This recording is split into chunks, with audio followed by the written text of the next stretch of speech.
Kaya, mga kaibigan, kumusta sa lahat? Ngayon ay mayroon tayong bago.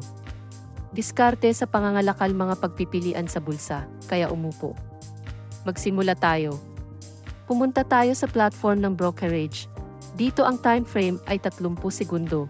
Ang oras ng pag-expire ay 1 minuto, ang halaga ng transaksyon. 100 bucks. At agad tayong lumipat sa pagsiset up ng mga indicator. Ang unang indicator na kailangan ay demarker at 2 moving average. Sa unang paglipat ng average, itinakda namin ang panahon sa 25.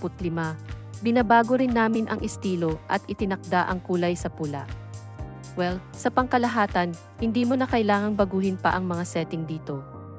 Nagtatrabaho kami sa kung ano ang natanggap na namin.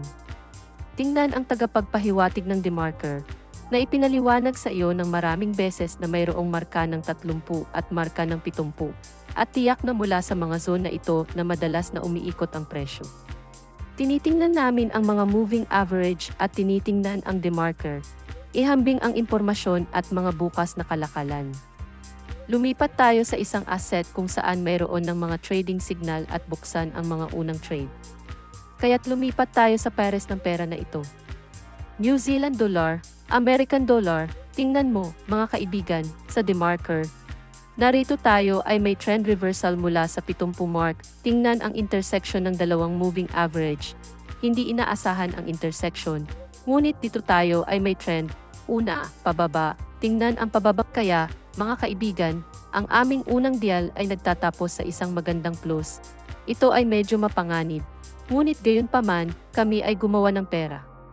Itatakda namin ang halaga sa US dollars 100 at 72 at magpatuloy, aayusin din namin ang sitwasyon at magbubukas ng deal.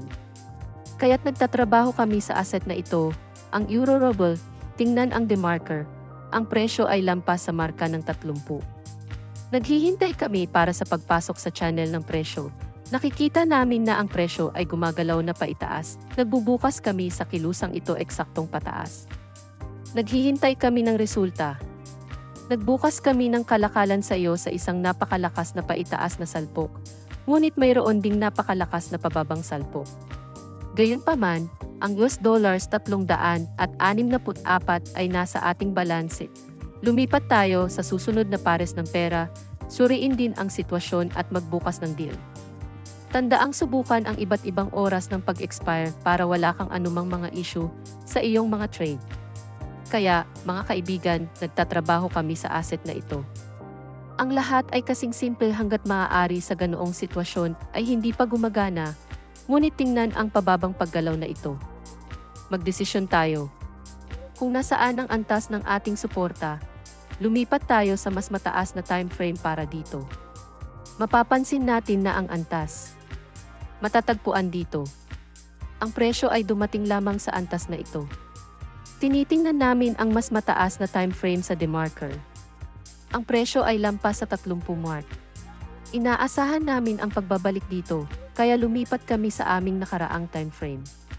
Nagbukas kami ng buy deal para sa 364 bucks at tingnan ang resulta.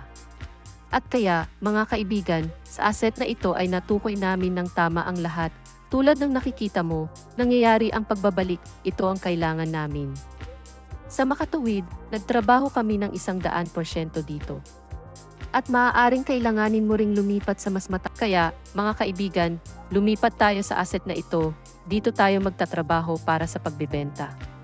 Sasabihin ko kaagad ng maaga, tingnan ang presyo ng demarker na lampas sa markang 70, isang mahalagang senyales para magbenta, at tingnan ang pagpapaliit ng mga moving average.